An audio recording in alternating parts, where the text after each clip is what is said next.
This is a York map. I'm over here. And the public library is over here.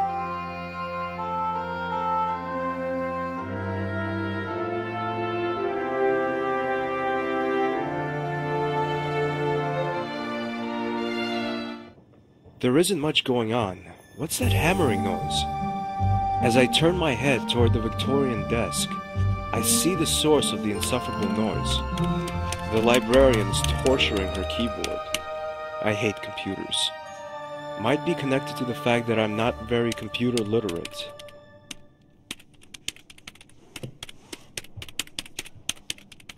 She's typing something on her keyboard. Excuse me, ma'am. Yes, please? So, what are you writing there? None of your business. Sorry, I only asked. I was joking, sir. My late mum always told me, be friendly and funny to all the people you meet. Yeah, very funny. Stop making fun of me. I'm sorry, I was just taking the mickey out of you. Stop it. Okay, I see. You're not a humorous person. Yes, I am. I can be extremely funny. Why did the blonde climb up a glass wall? There was someone outside the door who told me that joke. Don't you think that kind of joke is cruel? Well, let's change the subject. I need some information about one of your members, Jimmy McLaugh. I'm afraid that's impossible. Why? Because I can't just hand out private information to a complete stranger. Data protection, you see. Sure, but I'm not a stranger, am I? Aren't you? Then you must be Michael Burns, the one Mr. McClough said was his best friend. Yes, I am. Funny, I made the name up. Damn it. There's not much going on today, is there? You're right. It's because Revolution Software is holding a public launch of their new computer game. It's called Broken Sword. Do you know it? I don't, and to be honest, it doesn't really sound that great. I don't think it'll be a success. In a few weeks, no one will be talking about it anymore. Do you know anything about the Templars? Only a little. They were a pop group that made quite a splash in the 60s, you know. The ones with the mop-top hairdos. I think the group you're talking about were the Beatles. The Templars are some sort of chivalric order whose descendants tried to take over the world recently. You don't believe me, do you? Not really, sir. Well, thanks anyway. Bye. Bye! No way, I'm not taking it. I'm not old-fashioned, but I prefer more plain calendars. Without these awful pictures that completely destroy the mood. My mood, at least. No, I don't know where I'm going down there.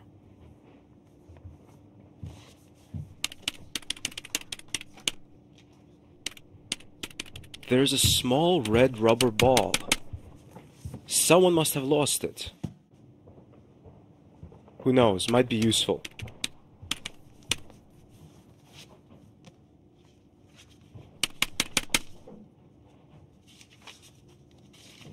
From Goethe to Rowling to Tolkien, everything's available.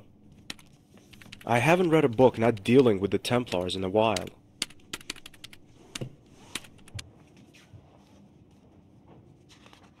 He looks restless and nervous. Excuse me. Yes? My name is Stobart. George Stobart. Hi. My name's David. Hi, David. Does the word Templar ring any bells? Sorry, I don't know anything about that. I'm studying animal science, and it's nothing about animals, is it? Actually, it kind of is. A weasel and a gorilla are working for them.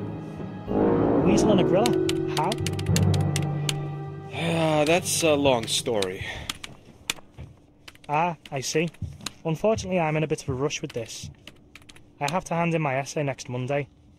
and I haven't even half finished. Cheer up. I'm sure you'll make it. Thanks. I wish I had your confidence. Do you know if the librarian's always so strange? You mean Mrs. Leroy? Not always. She's just having a bad day today.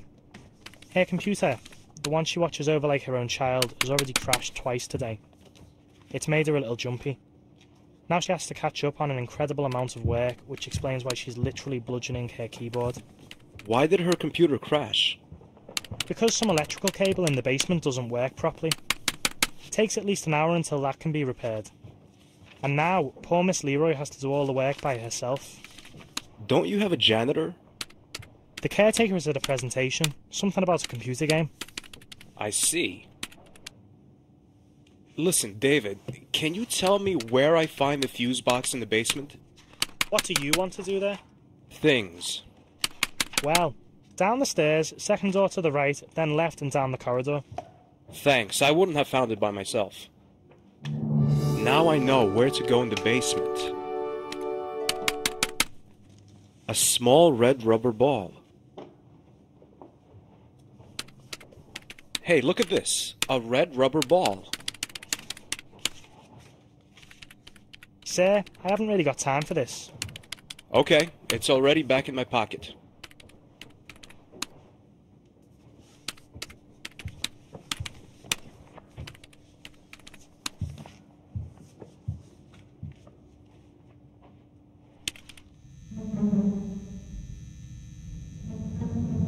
This must be the main fuse box, which is the one the librarian's computer is connected to. Damn, it's stuck. I can't open it with my bare hands.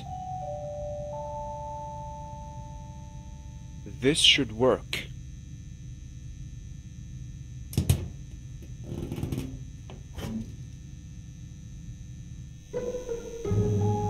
There's something written on it. In case of emergency, press the 3 buttons in the correct order. Electrical current will be disconnected. Damn, I don't know the right order.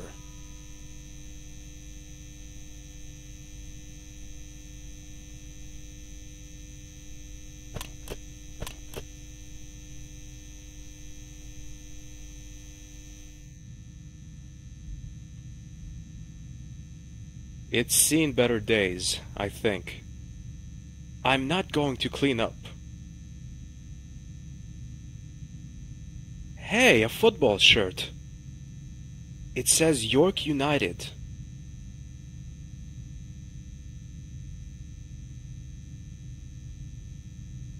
There's a notepad.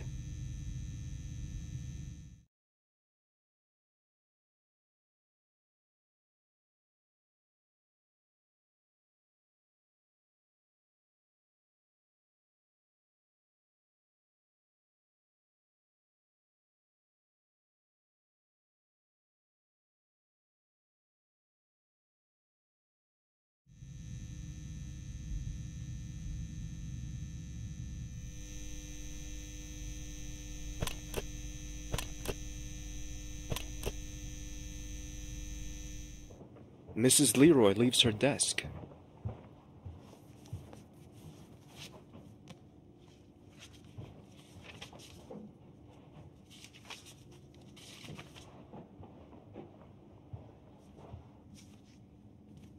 That's the card index. Let's see. Here's the card index.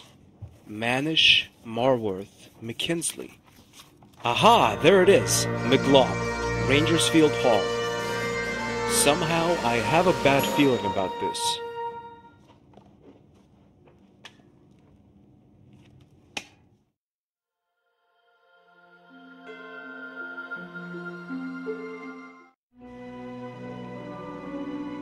This stately home somehow reminds me of the Villa de Vasconcelos.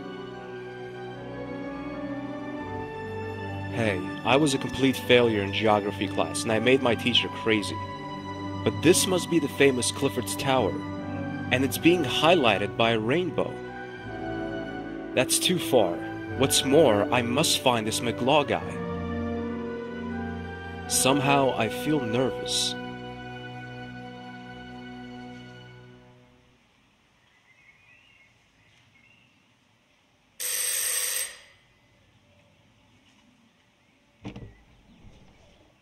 How can I help you? Hi, my name is Stobart, George Stobart. I have an appointment with Mr. McLaw. Strange. He didn't tell me about it. Besides, he has a visitor right now. It's really important. Okay, come in, I'll show you the way. Thanks. Mr. McLough's room is at the end of the northwest passage. It must be cold up there in the Arctic region. Thanks very much.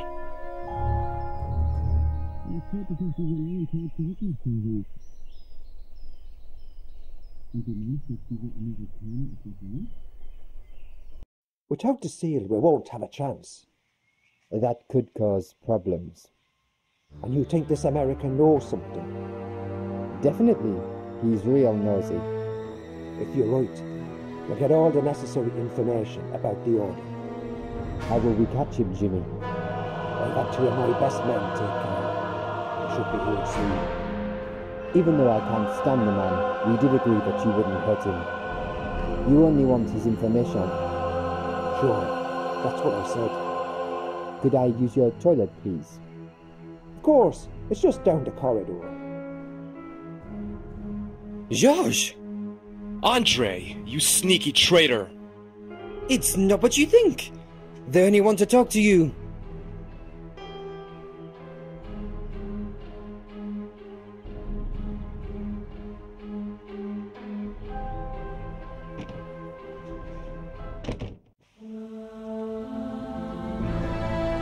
Oh no!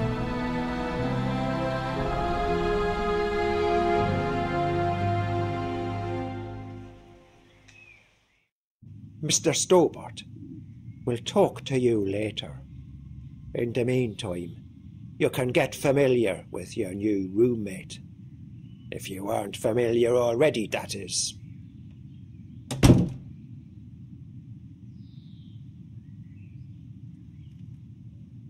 I can't see who he is. Who are you? Ah! You seem surprised, Mr. Stobart. How did you... You're not the only one who can play tricks. But I saw you lying dead on the floor of the train compartment. Immediately before I got on the train to Bannockburn, I put on a bulletproof vest. After all, unlike you, I knew what was ahead of us and who we would encounter along the way. A blood cartridge was an incredibly useful means to feign my own death. And how did you escape? That's a very long story.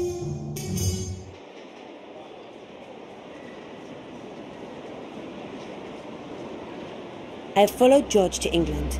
I haven't heard from him since his arrival in York. That's not like him at all. I'm really worried. There's something in my bag, but the usual items carried by any woman, and a phone number.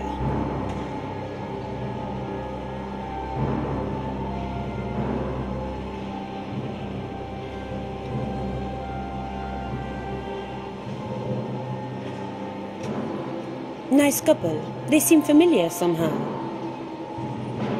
Excuse me? Yes. Oh, Miss Collard. Do we know each other? I met you and George in Quaramone about 4 years ago. George was in prison, and you were going to a meeting with General Graciento. Do you remember? I do now, but I don't remember your name. Wayne Henderson. I was there shopping with my enchanting wife, Pearl. Ah, oui, Monsieur Henderson. Nice to see you again after such a long time. How are you doing? So.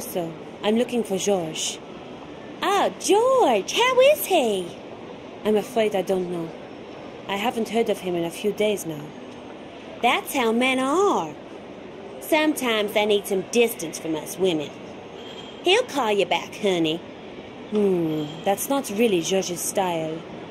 Well, George does behave a little strange occasionally. What brings you to York? Pearl and I are here on a stopover, on our way to Morocco. We want to have a look at some old ruins there. And as we're there anyway, we'd like to do a little shopping tour. Here in York, we've already seen the traditional happiness fair. You travelled all this way to see a fair? It's not just some fair. It's possibly the most important invention in entertainment in living memory. Apart from the TV, maybe. Besides, the second biggest wheel in the world is here in York. When we arrived, it was closed for repairs. I'm sorry? There's no need. We went on the water roller coaster twice instead. Whee, that was fun. Especially when you kept screaming into my ear all the time. Don't be so prickly, Bumblebee. Oh, Bumblebee. What makes this fair so special? It's simplicity. There aren't so many attractions there. But these few are just marvelous. Well, I've never been a fan of fairs. You're missing out. You didn't by any chance see George at the fair, did you? No, I don't think so. Did we, Dwayne? Don't think so. Sorry. Well, thanks anyway. May I ask you how long you and George have known each other? Since we met in Syria. That was in 1994, I believe. 1996. In 94, we visited my grandparents in Canada. Oh, yes. Terribly boring there. And all those strangely dressed policemen. Mounties! What? Those policemen you're talking about are called Mounties. Whatever.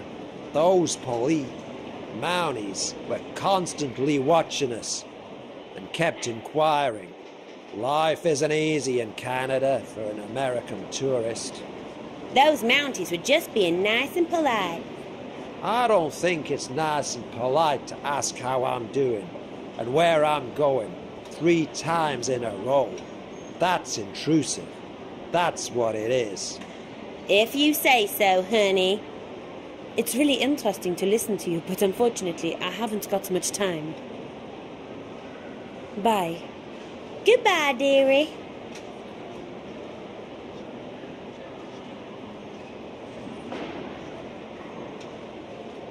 From BBC to CNN, there's the full range of worldwide news TV.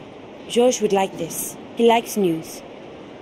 I think about ripping one of the screens out of the wall as a present for George, but reluctantly decide otherwise.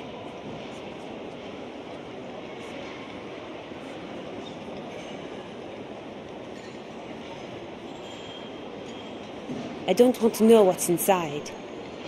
I've had an aversion towards boxes for some time now. No idea why. Damn, it's locked.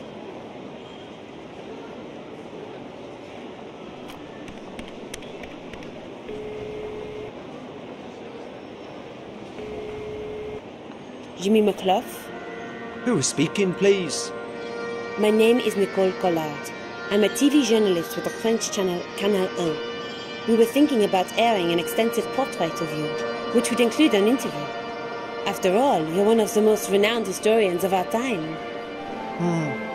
It sounds really tempting, but I think I'm going to have to turn you down. That would be a great pity. We're one of the most successful channels in Europe. Our ratings are very high, which would guarantee that your portrait would find a great audience. You would be able to tell generations of people about your views on some of the most historic events. I mean, you're one of the very few allowed to oversee the preparations for the first moon landing. You were able to follow Armstrong, Aldrin, and the others during their training for the mission. It would be a shame if the public were denied these unique insights. I must admit that you've done your research well. Thanks. Under the circumstances, I'd be happy to meet you here at my house sometime. This may sound a little forward, but how about conducting the interview today? Today? You TV people move awfully quickly, don't you? That's our trademark. Very well then. I'll be at my house at 2 o'clock. For reasons of security, I can't tell you my address over the phone, but you can meet me secretary at the History Museum. She's leading a tour for a group of children there. I'll phone her and tell her you're coming. She'll bring you here. I'm sorry that I have to make it this complicated, but there really is no other way. There have been attempts to assassinate me. It seems as if I don't only have friends. I'll wait for you till 2 o'clock. That's in 20 minutes. If you're not there by that time, we'll have to postpone our meeting by about 3 weeks, because I'm going on a 3-week business trip today. Attention, ladies and gentlemen. My name is Derek Stevenson. I'm with the York Police Force. There has recently been an unpleasant increase in theft of luggage at this airport. That's why we are carrying out a routine search. Please stay calm, there's no need to panic. But apart from the airport staff, nobody will be permitted to leave the premises while the search is underway. This should take no longer than 40 minutes. My colleague will give you all further instructions. We apologise for the inconvenience and thank you for your patience. Damn, I have to be at McClough's house in 20 minutes.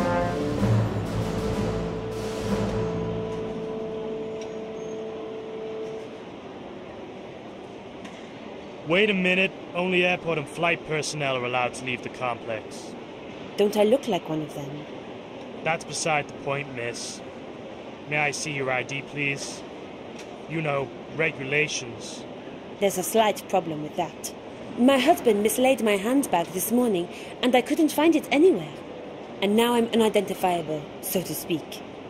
Sorry, miss, but without an identity card, I can't let you leave the premises. Okay, I understand.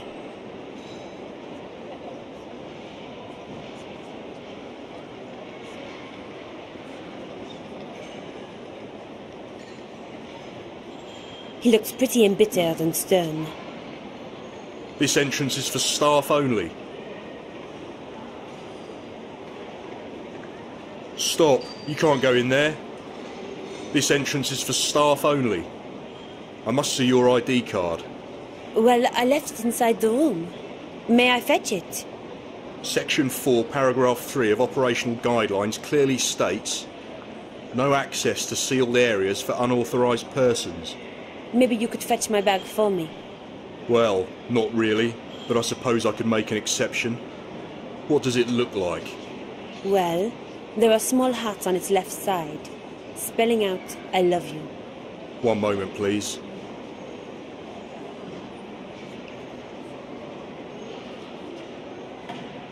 I'm afraid your bag is not in this room.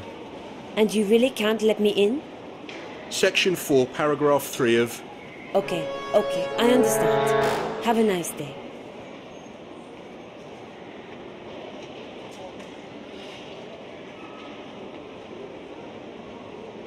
I have to be at McClough's house in 20 minutes.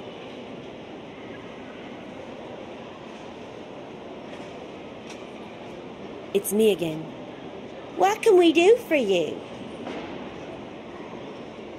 Have you ever heard of a historian called Jimmy McClough?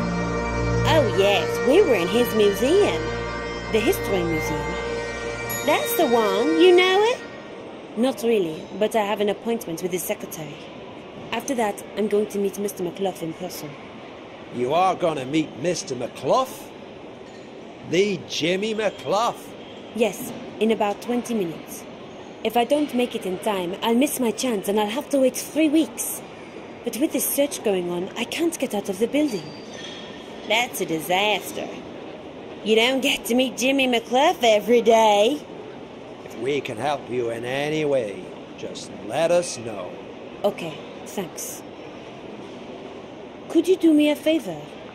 Yes? Could you somehow distract that watchman over there? That police officer? Exactly. Do you want to get into that room? It's my only chance to get out of the building before my 20 minutes are up. Okay, we'll help you.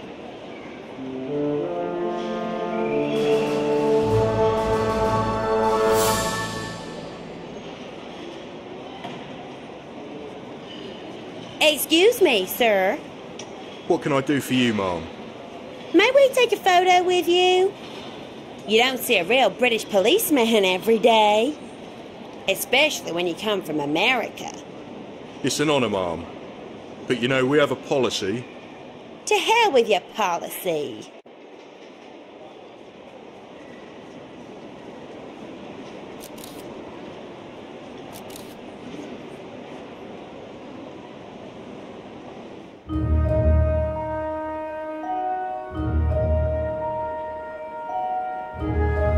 Someone's staff uniform is hanging there. I assume that I'm talking about a woman here.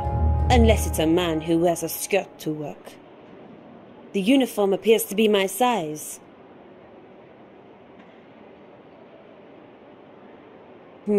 Such things tend to happen every time things start to get interesting. A pity, isn't it? Damn, it doesn't fit. I've got one of those in Paris, only mine looks better. I'll need that one soon.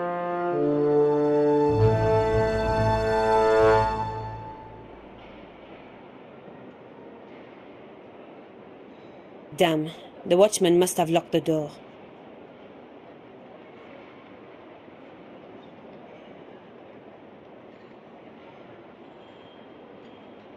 This towel is unused, which is quite remarkable considering a 9-hour working day. 9 hours and no shower. Ugh! Might be useful sometime.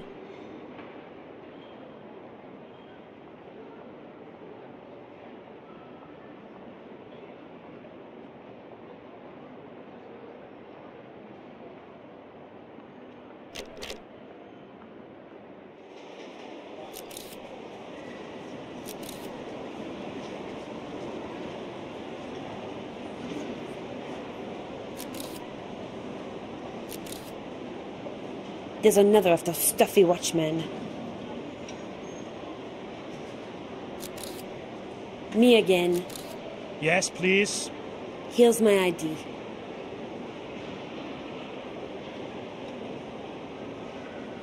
Is that really you in the photograph? Of course it's me. Who else should be on my ID? Okay, miss. Mrs. Sorry, Mrs. Mrs. Wanda Kirsch. Okay, that's the name on this ID card. So you can't have stolen it. If you only knew. Pardon? Nothing.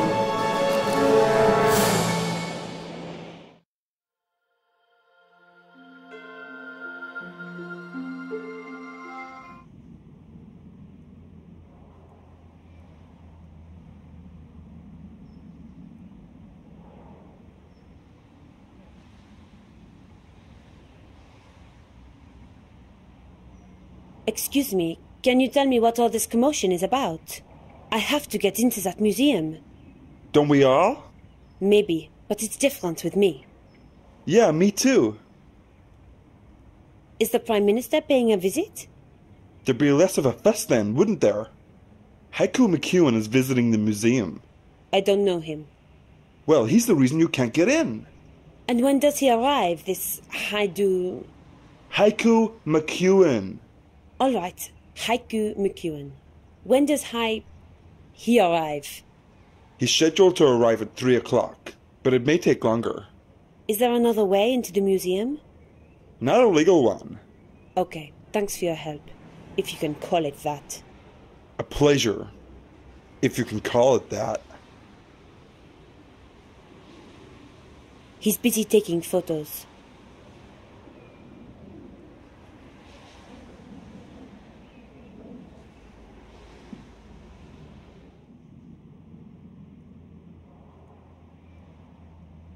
Oh, there's a puddle in front of the window. My poor shoes.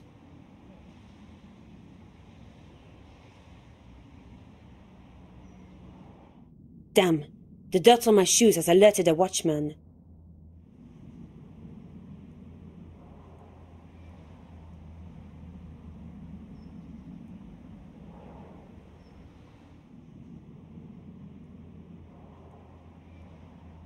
I hate puddles.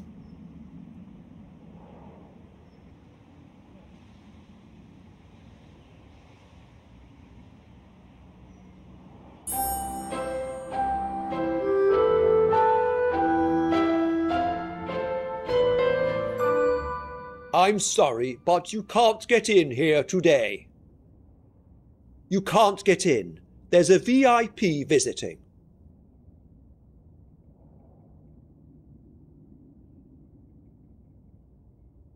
That must be Mr. McClough's assistant. I expected her to look different. Are you Mr. McClough's assistant?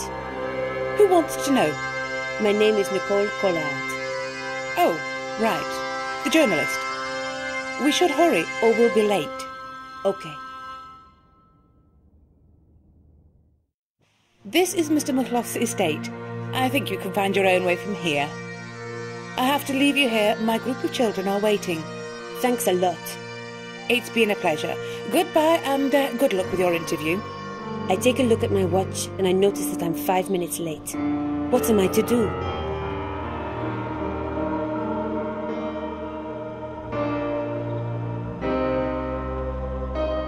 There are skid marks on the ground and they're recent. It's not been here for long. No, I must find George first.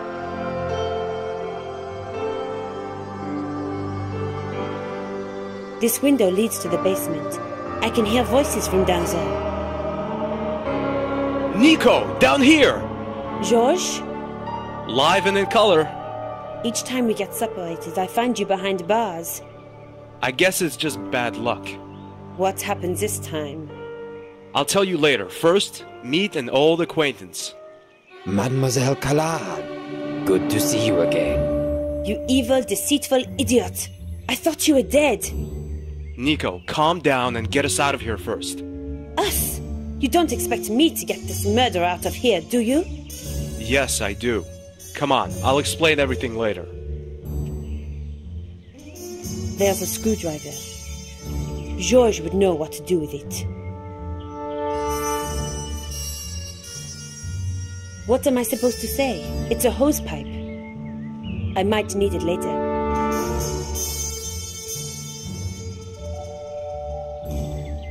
When I was young, I used to watch Western movies with my father. The crooks usually get out of jail by using a horse and a lasso to pull the bars out of the wall. Maybe it works in real life too.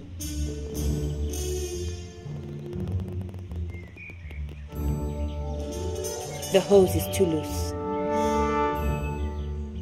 A screwdriver? This could work.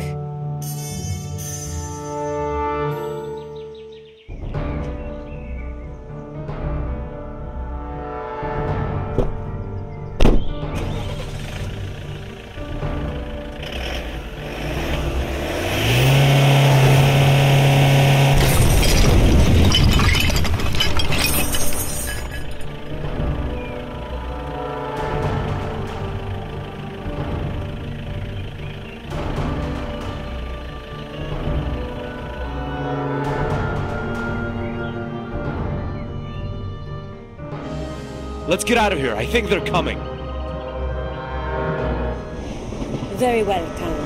How were you able to survive the attack? Out with it. You know, my father was a very popular illusionist. Night after night, he'd fill concert tents. The audience loved him. Shortly before he died, he taught me his most important tricks. I learned to disguise and to hoodwink other people, trick them. And it obviously worked.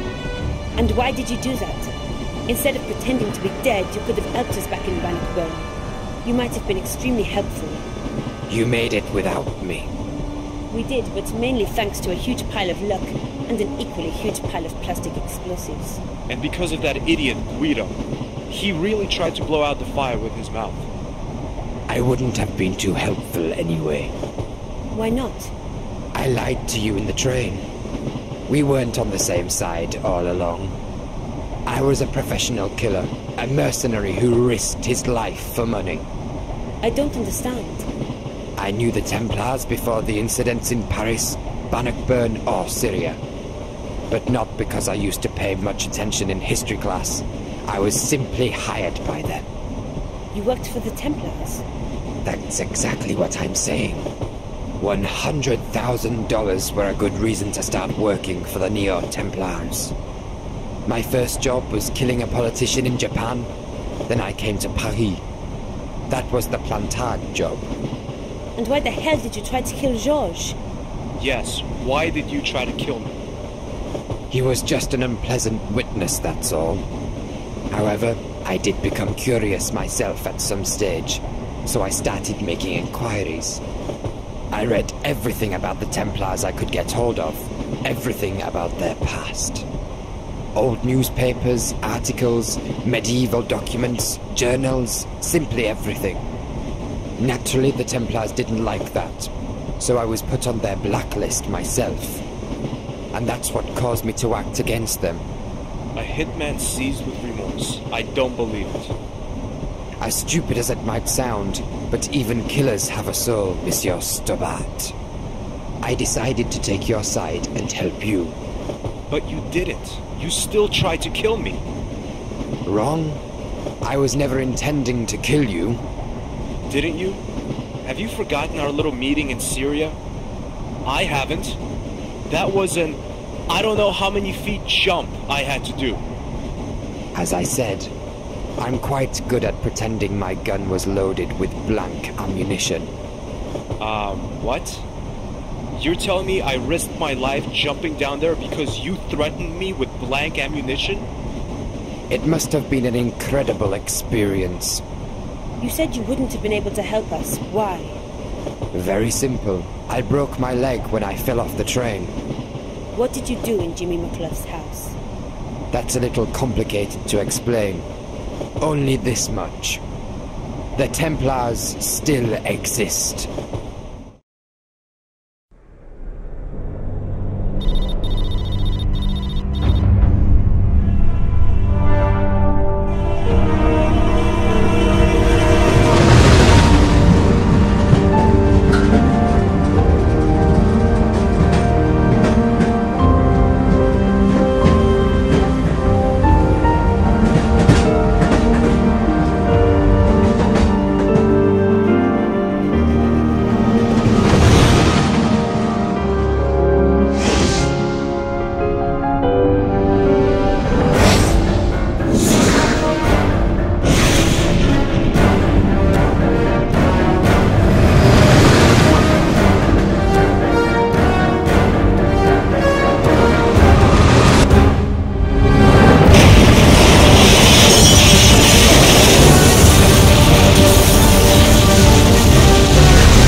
A girl. She looks worried. Hi, my name is George. What's yours? My name's Miranda. How old are you, Miranda? I'm 12. Why are you sad? My dog's run away. Don't you want to look for it? I can't. Why not? I'm blind. Max is my guide dog. I see. Shall I find him for you? Would you do that, mister? Sure, Miranda. I'd love to. Maybe you can also find my dog whistle. Max must have somehow torn it from me when he ran away.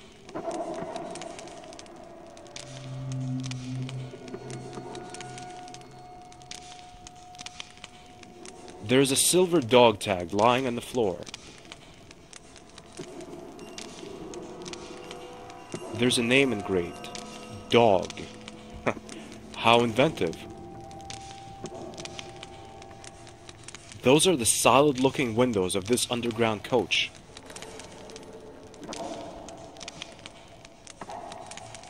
Stanchions.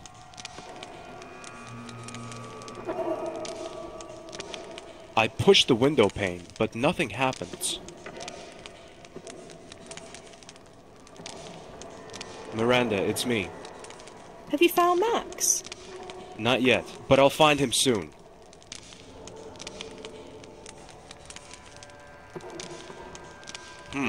Nice idea to just hold on to one and pretend nothing had happened.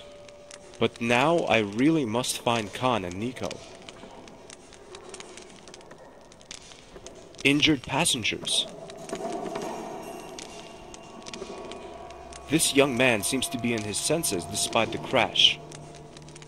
Excuse me, excuse me. I'm not deaf. What can I do for you?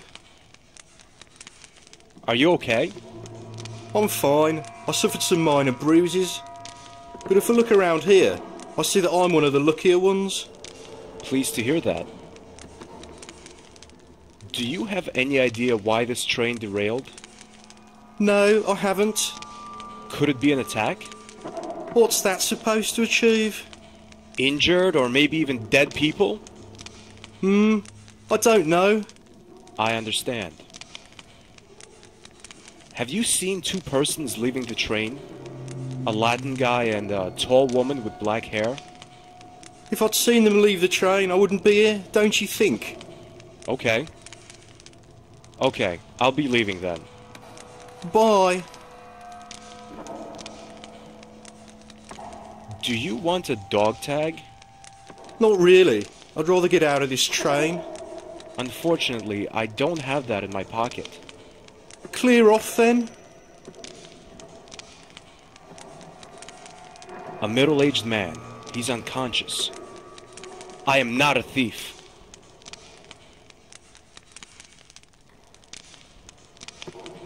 I didn't notice him a moment ago. Hello?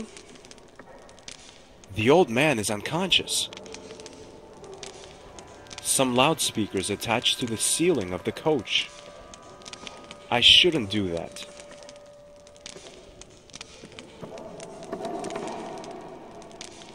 That must be Miranda's dog. He's snuffling at the bench. Strange. I take a closer look at the dog, and I see that he really ripped the whistle from Miranda. Carefully, I take it from him.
Hi, Miranda.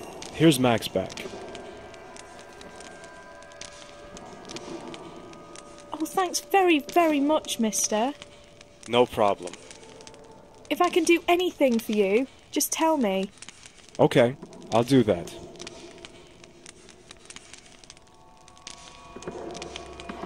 The coach door is more or less intact. But at a closer look, I see that it's a little bent.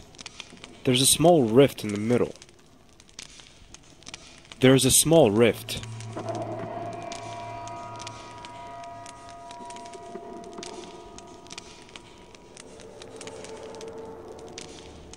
That's a red tube bench. There's not much point in searching a broken bench for useful items.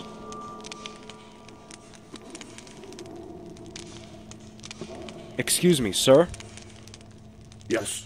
Where are you coming from? I'm from China. Don't you see that? That's not what I mean. I mean, have you been in the train all the time? Yes, of course. I didn't notice you a moment ago. Impossible. Have you seen a young woman with a Latin guy? Maybe. I don't know. What do you mean, maybe I don't know? I have...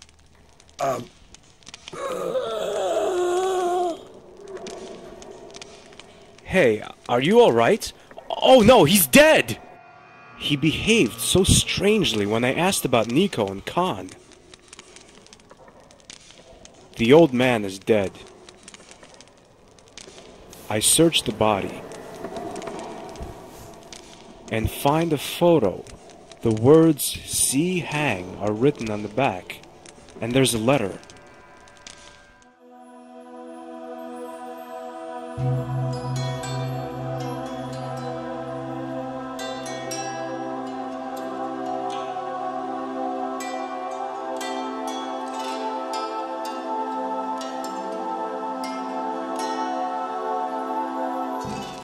At the end, the letter gets more and more unreadable.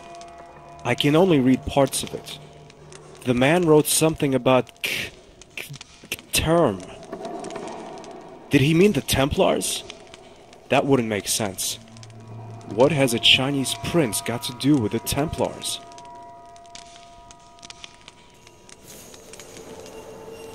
I search the body again and find a roll of duct tape.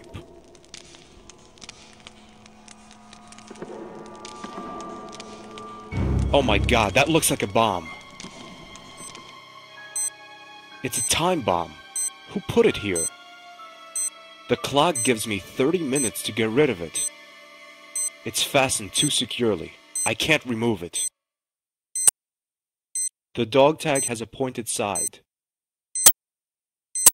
I use the pointed side of the dog tag to cut the bomb free from the duct tape that held it to the bench. Even if the thought of a ticking time bomb in my pocket is anything but calming, I must take it. Somebody might trigger the ignition.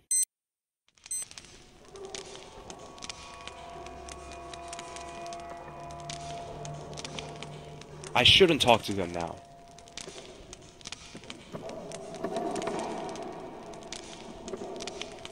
Good idea, but the rift is too small for the bomb. Now there's duct tape on each side of the bomb. And now? The tape makes the bomb stick to the door in front of the rift. One look at the clock tells me there's not much time left. Only 5 minutes. Quick now, I must warn the other passengers. But how? I need to get their attention somehow. Not much time left.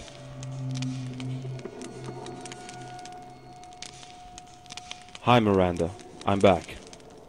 Hi, can I help you? Could I borrow your whistle?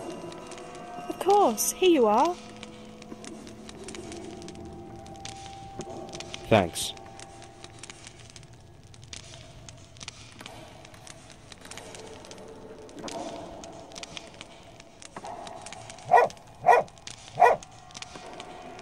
Please move quickly to the other end of the coach. A bomb is going to go off in a few moments.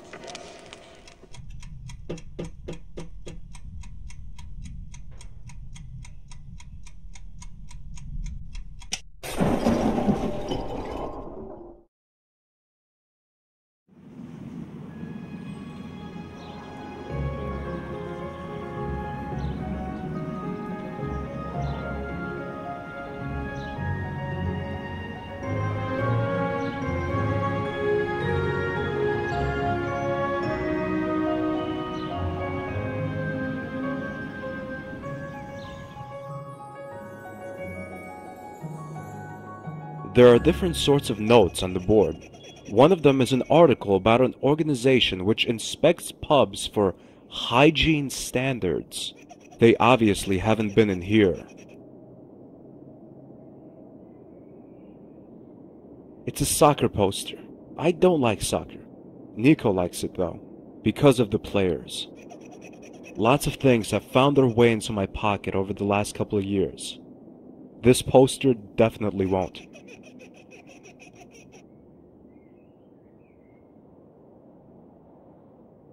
These two guys don't exactly look like they're enjoying themselves. It's an ashtray. Looks rather old and used. No thanks. Destroy your lungs drugs don't really do it for me. Never in my life have I seen a bottle of this size before. The dream of every hard-drinking Englishman, embodied in this piece of glass. No thanks.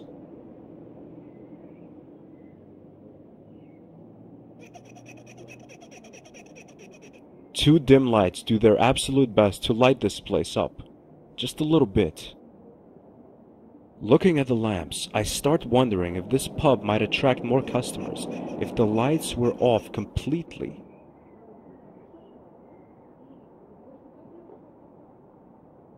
Red bar stools. They don't look very comfortable. I don't want to sit down.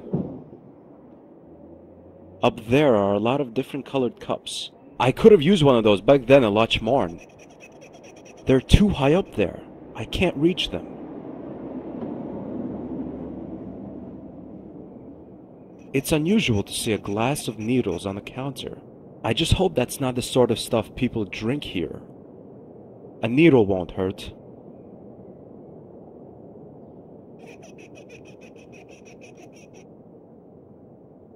Soap. Just great. Now what am I supposed to say? No, I'd better ask the bartender first. The bartender is constantly cleaning a glass. Are you the bartender? No, I'm the Holy St. Peter. Calm down, I'm only asking. And I'm only answering. Okay, so you're the bartender. Aren't you wondering why there are so few people here? A new pub opened right across the road. Bobby country, how noble. Business has been going down here ever since. Apart from Mike and Stephen over there, not many people find their way into this place.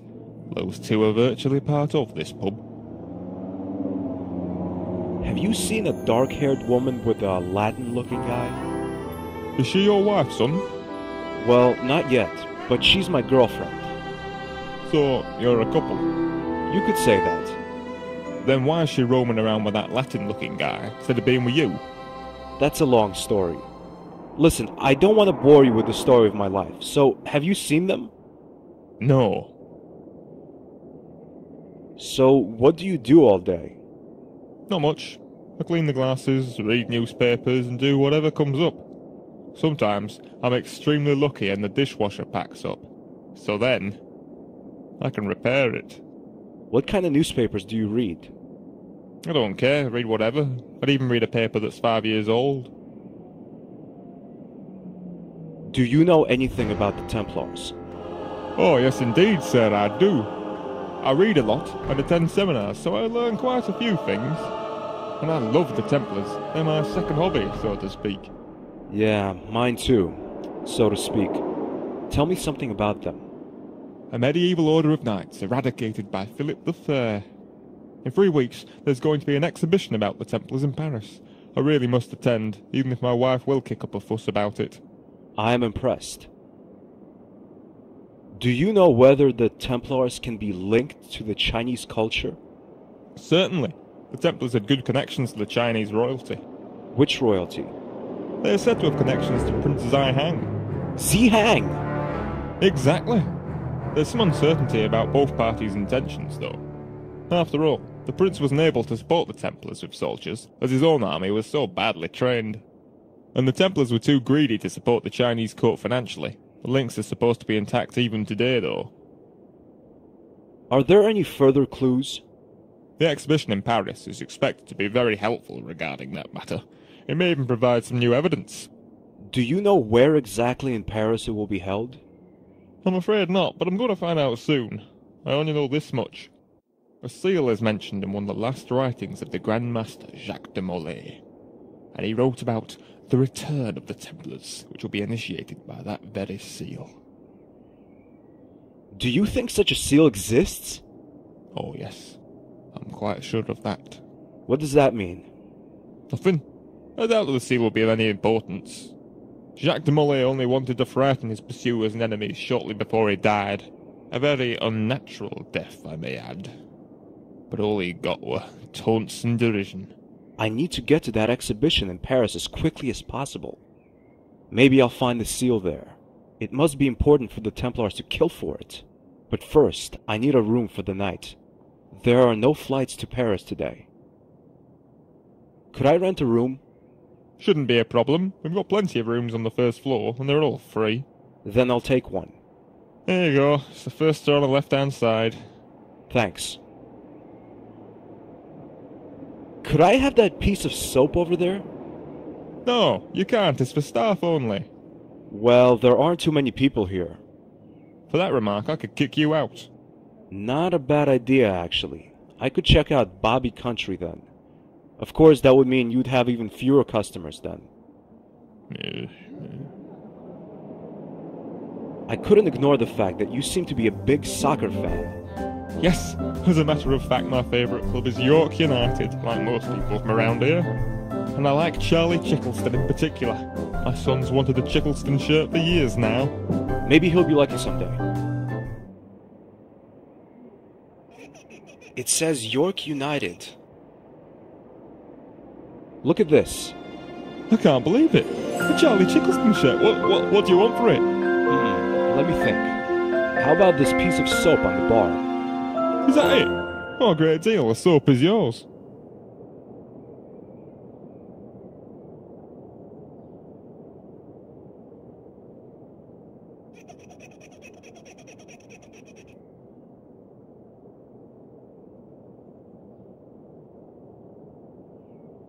Great, just my luck. Of course they had to be painting here right now. It's a bucket. It's out of reach. I can't reach that bucket. This sign won't be of much use to me. I pull at the door, but it doesn't open. The door is locked.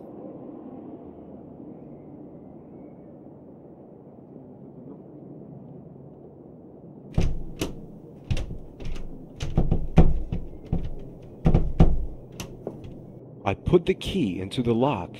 There's a creaking noise and the key slips out of the lock again. Either the bartender gave me the wrong key or the lock is broken.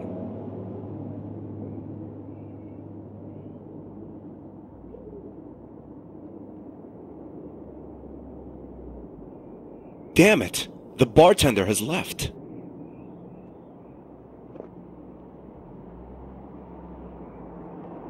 Good afternoon.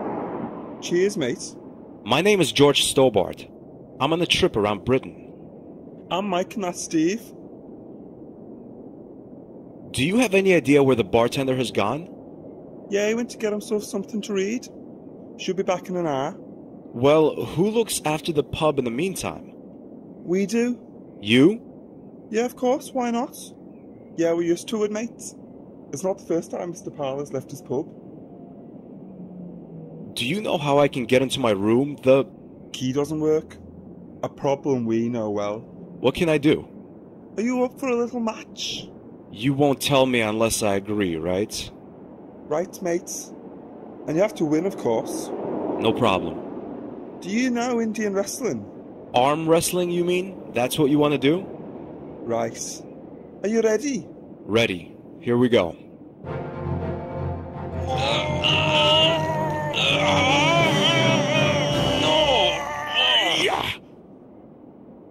I win. I'm no match for you. Never give up, mates. Is that water you're drinking? Yes, it is. I don't drink alcohol anymore. Now you're surprised, aren't you? A little. You see, a couple of years ago I forgot my own children's names. All because of the drinking. Since then I've been on the water. And besides, my belly has become sort of tender.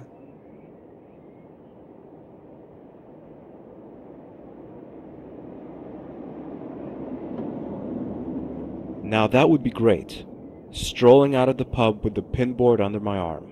But the whole George, you need this item just because it exists impulse isn't really kicking in at the moment.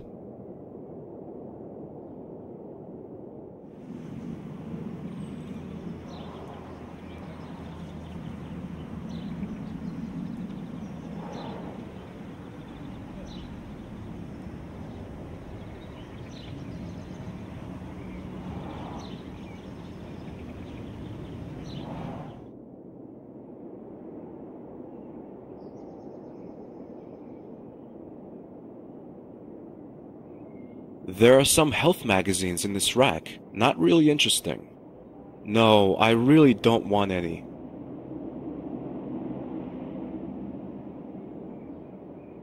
There's a variety of small files on the counter. The label reads laxative. Good afternoon. Good afternoon, sir. What can I do for you? How long have you been working here? Please, sir. If you need my help, just tell me. Otherwise, I'd be grateful if you let me go on with my business. I'm not particularly interested in idle chit-chat. I just thought that... I just told you not to bother me unless you need medical treatment. Understood. I wondered if I could get this file over here. That's a laxative. Yes, I know. I've been constipated for days now. What are the exact symptoms? Well... I knew it. Listen, mister, laxative is free, and you don't even need a prescription for it. Nevertheless, I only hand out laxatives to customers who really need them, and you obviously don't. He looks pretty ill-tempered. That's probably a result of having to deal with all those ill people. Breathe germs all over him. I can't walk into a pharmacy and steal drugs. I scanned this outdated newspaper for something useful, but accept a report about a school that was hit by an outbreak of constipation, affecting hundreds of children. There's nothing of interest. Wait a minute. Constipation. Here's something about the symptoms. The children complained about severe pain in the stomach and back. Furthermore, there were complaints about a nasty feeling of nausea.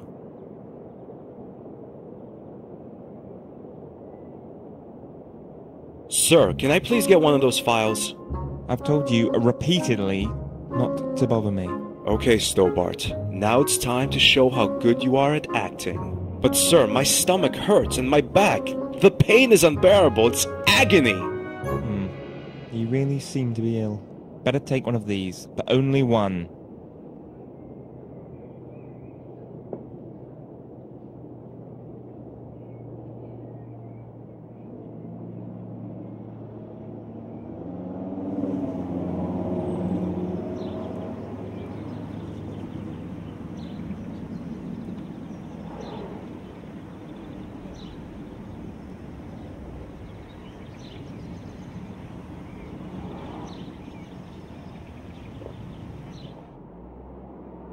The label reads laxative.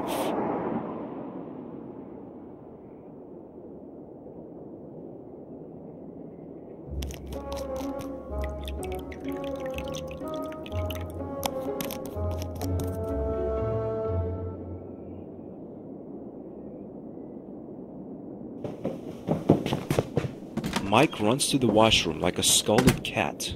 The fact that his belly was a little tender has fueled the effect of the laxative. Stephen has run after him.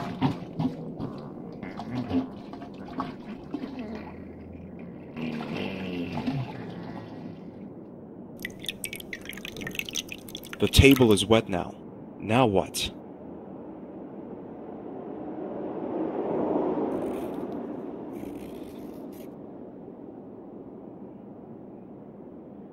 The soap makes the surface of the table quite slippery.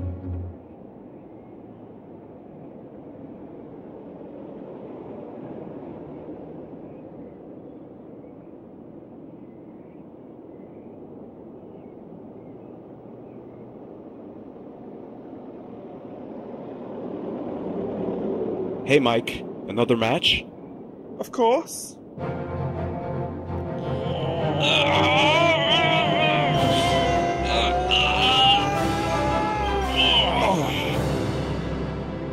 And I'm afraid you lose, Mike. Looks like it. But I could swear my elbow slipped on the table. Come on, Mike. Don't be a sore loser. You're right. I'm probably imagining things. You won fair and square. So, how can I open the door? Just give it a decent kick and it will open all right. That's it? That's it, mate. Thank you, Mike.